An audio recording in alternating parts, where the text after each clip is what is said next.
جاكي شان نزل على الأرض بسلام. صاحب المحل اللي تحت صرخ فيه بعصبية.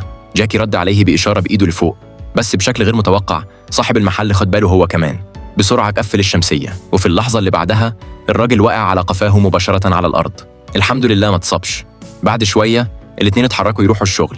ركبوا عربية صفرة صغيرة وراحوا بيها لساحة في نص المدينة.